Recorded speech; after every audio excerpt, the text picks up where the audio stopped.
அனைவருக்கும் வணக்கம். இன்னைக்கு பார்த்தீங்கன்னா, ஆ ஒரு ஜாமக்கோல் பிரசனம்.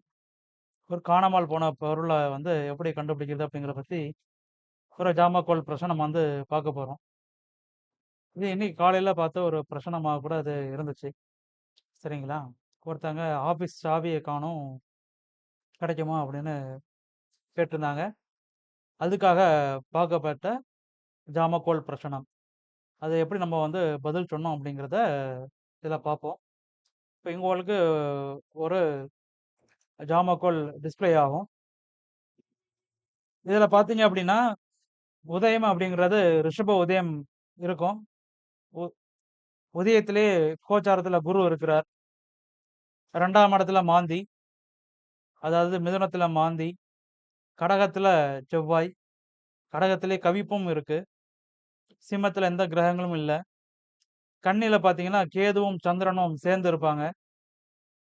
அடுத்து பார்த்தீங்கன்னா, மீன ராசியில ராகு, சனி, சுக்கிரன் இருக்கக்கூடிய அமைப்பு. ஆருடமும் மீன ராசியில இருக்கக்கூடிய அமைப்பு. அப்போ ஜாமக்கோல் பிரசனத்துல எதெல்லாம் முக்கியமா எடுக்கணும்னா உதயம், ஆருடம், கவிப்பு. இந்த 3யும் தனியா எடுத்து எழுதிக்கிட்டு, இந்த 3வோடையும் தொடர்பு கொள்ளக்கூடிய கிரகங்களையும் தனியாக எடுத்து எழுதும்போது, நமக்கு வந்து பலன் சொல்றதுக்கு ரொம்ப எளிமையா எடுக்க முடியும். இது வந்து காணாமல் போன பிரசனத்த பத்தி பார்க்க போறோம். அப்போ காணாமல் போச்சு அப்டின்னா, ஒரு பொருள் காணாம போச்சு அப்டின்னா, அதுக்கான ஒரு சில விதிகள் இருக்கு. அது அடாப்ட் ஆவுதான்னு செக் பண்ணணும். உதயாதிபதி 8ல போய் இருக்கிறது. இது ஃபர்ஸ்ட் பாயிண்ட். ஒரு காணாமல் போன பொருள் கேள்வி கேட்டாங்கன்னா, எப்படிலாம் அதோடைய கேள்விகள் அமையலாம் அப்படின்னு பார்த்தீங்கன்னா, உதயாதிபதி 8ல போய் அமர்ந்திருப்பது. இல்லன்னா 8ஆம் அதிபதி உதயத்தில் இருப்பது. இப்ப இந்த 2 பாயிண்டுமே பார்த்தீங்கன்னா, இப்ப உங்களுக்கு டிஸ்ப்ளே ஆகக்கூடிய ஆ பிரசனத்துல இருக்கும். உதயத்துல குரு இருக்கிறார். அவரு யாருன்னு பார்த்தீங்கன்னா, 8ஆம் அதிபதி தான். அதாவது தனுசு ராசி தான் இந்த உதயத்துக்கு ரிஷப உதயத்துக்கு 8ஆம் இடம் அப்படிங்கிறது தனுசு ராசி. அதோட அதிபதி குரு தான் உதயத்திலே அமர்ந்திருக்கிறார். அதே மாதிரி வெளிகட்டத்துல பார்த்தீங்கன்னா, சுக்கிரன் 8ஆம் இடத்துல இருக்கிறார். அப்போ சுக்கிரன் வந்து தான் இந்த உதயத்துக்கு அதிபதியே சுக்கிரன் தான். ரிஷப உதயம். ரிஷபத்துக்கு அதிபதி யாருன்னா சுக்கிரன். அப்போ உதயாதிபதி 8ல போய் இருக்கிறாரு. 8ஆம் அதிபதி உதயத்துல இருக்கிறார். அப்போ காணாமல் போன பிரசனம் அப்படிங்கிறது கேள்வி சரி. இப்ப ஜாதகர் கேட்கக்கூடிய கேள்வி சரியா அப்படின்னு பிரசனம் சுட்டிக்காட்டினா தான், நம்ம பதில் சொல்றதுக்கு போகணும். இப்ப அந்த அமைப்புப்படி கேள்வி சரி. அவங்க கேட்கக்கூடிய கேள்வி ஆத்மார்த்தமான கேள்வி அப்படிங்கிறத முடிவு செய்யணும். ஏன்னா கேள்வி சரியா இருக்கும்போது தான் ஜாமக்கோல் பிரசனம், இல்ல மற்ற பிரசனங்கள் சரியான பதிலையும் குடுக்கும். அதான் பிரபஞ்ச விதி அப்படிங்கிற அமைப்பு. சரிங்களா? அடுத்த பாயிண்ட் பார்த்தீங்கன்னா, உதயத்திற்கு 10ஆம் அதிபதி 8ல் இருப்பது அப்படிங்கிறது 2வது பாயிண்ட். அப்போ வந்து 3வது பாயிண்டா இருக்கும். இப்ப இந்த 3வது பாயிண்ட் ஒரு பக்கம் இருக்கட்டும். 4வது பார்த்தீங்கன்னா, உதயத்தில் இருந்து ஆருடம் 8ல் இருப்பது, உதயத்தில் சனி இருப்பது, உதயத்தில் இருந்து கவிப்பு 8ல் இருப்பது. இதெல்லாம் பார்த்தீங்கன்னா, காணாமல் போன பொருட்கள் ஆ கேட்கும்போது அமையக்கூடிய அ க உதயம், ஆரோடம் கவிப்பு எப்படி அமையும்ங்கிறக்கூடிய அமைப்பு. சரிங்களா? இப்ப இந்த பிரசனத்துல உதயாதிபதி 8ஆம் இடத்துல இருப்பதும், அதாவது ஜாமக்கோல் பிரசனத்துல ஜாம கிரகமான சுக்கிரன் உதயத்துக்கு 8ஆம் இடத்துல இருக்கிறதும், 8ஆம் அதிபதி உதயத்திலே இருக்கிறதும், காணாமல் போன பிரசனம் அப்படிங்கிறத பிரசனம் சுட்டிக்காட்டுது. எப்போதுமே பொதுவாவே உதயம், ஆருடம் அப்படிங்கிறது 1, 11ஆக இருந்துச்சு அப்படின்னா, பொருள் வந்து எளிமையாக கிடைச்சுவிடும் அப்படிங்கிற ஒரு அமைப்பு உண்டு.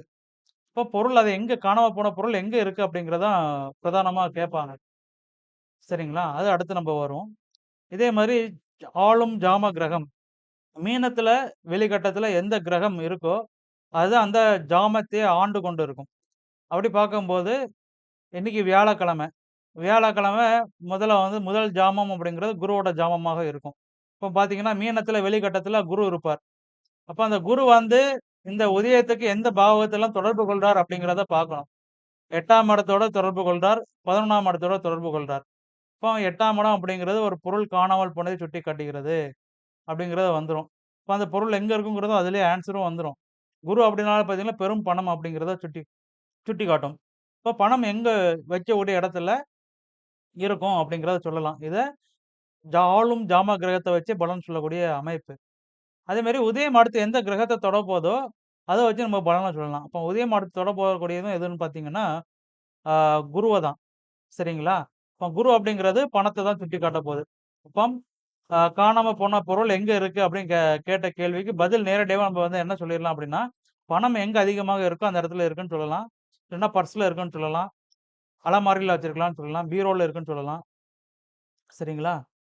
இந்த மாரி அமைப்புகள சுட்டிக்காட்டிற முடியும். ஏன் இத வந்து பணம் வைக்கக்கூடிய இடம்னு சொல்றோம் அப்படின்னா, காலபுருஷன் 2ஆம் இடமான ரிஷப ராசி எத சுட்டிக்காட்டும் அப்படின்னா, பணம் இருக்கும் இடத்தை சுட்டிக்காட்டும். ஏன்னா, அதான் சேவிங்ஸ் பணம். இப்ப குரு இருக்கும்போது அது வந்து பெரும் பணமாக இருக்கும். இங்க ஒரு பரிவர்த்தனை இருக்கு. பரிவர்த்தனைக்கு அப்புறம் சுக்கிரன் வராரு. சுக்கிரனும் பணத்தை சுட்டிக்காட்டக்கூடிய கிரகம். அப்படிங்கிறதுனால, பணம் எங்க இருக்கும் அப்படின்னு பார்த்தீங்கன்னா, சாவி எங்க தொலைச்ச பொருள் சாவி எங்க இருக்கும்னு பார்த்தீங்கன்னா, பணம் எங்க வைப்போமோ அந்த இடத்துல இருக்கும். இல்ல பணத்த எங்கேருந்து எடுப்போமோ அந்த இடத்துல இருக்கும் அப்படிங்கிறத சுட்டிக்காட்ட முடியும். சரிங்களா? அந்த அமைப்புப்படி பார்த்தீங்கன்னா, சாவி எங்க இருந்துச்சுன்னா, அவங்க அதுக்கு முன்னாடி ஏடிஎம் எங்கேயோ போயிருக்கிறாங்க. ஏடிஎம் சென்டர்ல தான் சாவிய வச்சிருந்திருக்காங்க. அது ஒரு செக்யூரிட்டி எடுத்து குடுத்துருக்கிறார். அப்படிங்கிறது அமைப்பு. காணாம போன பொருள் எப்ப கிடைக்கும்னு ஒரு கேள்வி எல்லாருக்கும் வரும். கிடைக்குமா? கிடைக்காதான்னு ஒரு டவுட் வரும் இல்லையா? பொதுவா பார்த்தீங்கன்னா, அதுக்கு ஒரு சில கிரக அமைப்பு இருக்கு. அதாவது அ குரு, சந்திரன் சேர்க்கையோ, பார்வையோ இருந்தால் காணாம போன பொருள் வந்து கிடைக்கும். அதேமாரி குரு, செவ்வாய் சேர்க்கையோ, பார்வையோ இருந்துச்சுன்னா, காணாம போன பொருள் வந்து கிடைக்கிறதுக்கு அதிக வாய்ப்புகள் உண்டு. அதே மாரி செவ்வாயும், சந்திரனும் சேர்க்கை பார்வை இருக்கும்போது, காணாம போன பொருள் திரும்பி கிடைக்கிறதுக்கு வாய்ப்புகள் உண்டு. இதே மாரி சூரியன், சந்திரன் சேர்க்கையோ, பார்வையோ இருக்கும்போது, காணாமல் போன பொருள் மீண்டும் கிடைப்பதற்கான அமைப்பு உண்டு.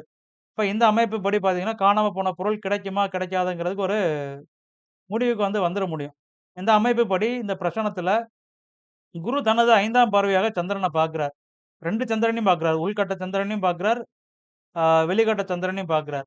இப்ப இந்த அமைப்புப்படி காணாமல் போன பொருள் கிடைக்கும் அப்படிங்கிற உறுதிக்கு நம்ம வந்துர முடியும். இப்ப இத வச்சு நம்ம வந்து பலன் சொல்லிற முடியும். சரிங்களா? இதுதான் வந்து அமைப்பு. எப்ப கிடைக்குங்கிற அமைப்ப வந்து 2ஆம் இடத்த வச்சு சொல்லுவோம். அதாவது 3, 7, 11 வந்து நிவர்த்தி ஸ்தானம். இப்ப இந்த 3, 7, 11ஆம் அதிபதிகள் உதயத்தை தொடும்போது பொருள் கிடைத்துவிடும் அப்படிங்கிற அமைப்பு உண்டு. அதே மாரி 2ஆம் இடம் பொருள் எப்ப வரப்போது, நம்மள நோக்கி வரப்போது அப்படிங்கிறத 2ஆம் இடம் சுட்டிக்காட்டும். இங்க 2ஆம் இடத்துல பார்த்தீங்கன்னா, வெளிகட்டத்துல சூரியன் இருக்கிறார். இப்ப எப்பவுமே வெளிவட்ட கிரகம் வந்து சூரியன் அப்படிங்கிறது, உள்கட்டம் தான் அதுக்கு ஆணிவேர். இப்ப உள்கட்டத்துல எப்படி இருக்கிறார்ன்னா, சூரியன் பிளஸ் புதன், சூரியன், புதன் சேர்க்கை இருக்கு. அப்ப இந்த வெளிக்கட்ட சூரியன் எப்படி இருப்பார்ன்னா, சூரியன் பிளஸ் புதனுடைய சேர்க்கை குடுக்கக்கூடிய பலன தான் இந்த 2ஆம் இடத்துல உள்ள சூரியன் வந்து குடுக்கப் போறார். அப்ப 2ஆம் அதிபதி 2ஆம் இடத்துக்கு தொடர்பு கொள்றார். அப்ப பொருள் கிடைக்கும் அப்படிங்கிறத சொல்லலாம். புதன் அப்படின்னாலே பார்த்தீங்கன்னா, பெட்டகம். அதாவது சேகரிப்பு வைக்கக்கூடிய அமைப்பு. பாக்ஸ சொல்லலாம், பர்ஸ சொல்லலாம். ஆ அரிசிய சேகரிச்சு வைக்கக்கூடிய பாத்திரத்த சொல்லலாம். இப்போ புதன் அப்படின்னாலே ஒரு சேகரித்து வைக்கக்கூடிய பெட்டகம் அப்படிங்கிறத எடுத்துக்கணும். இப்ப இந்த அமைப்புப்படி இவங்களுக்கு வந்து பொருள் கிடைத்துவிடும். ஆ 10லருந்து 15 நிமிஷத்துல கிடைக்கும். தேடுனீங்கன்னா கிடைச்சிரும் அப்படிங்கிற பதில் சொல்லியிருந்தோம். அதே மாதிரி அவங்களுக்கு பொருள் கிடைச்சது சொல்லும்போதே பணம் இருக்கும் இடத்துல இருக்கும்னு சொல்லும்போதே, அம்மா ஏடிஎம் சென்டர் போனோம் அப்படிங்கிற அவங்க சொல்லியிருந்தாங்க. இப்போ அங்க போய் பார்க்கும்போது அங்க உள்ள செக்யூரிட்டி சாவி எடுத்து வச்சிருந்தாரு, குடுத்துட்டாரு. ஒரு 10, 15 நிமிடங்கள்ல பொருள் கிடைத்து விட்டது அப்படிங்கிறது அதோடைய அமைப்பு. மீண்டும் ஒரு பிரசன அ த்துடன் உங்களை சந்திக்கிறேன். நன்றி. வாழ்க வளமுடன்.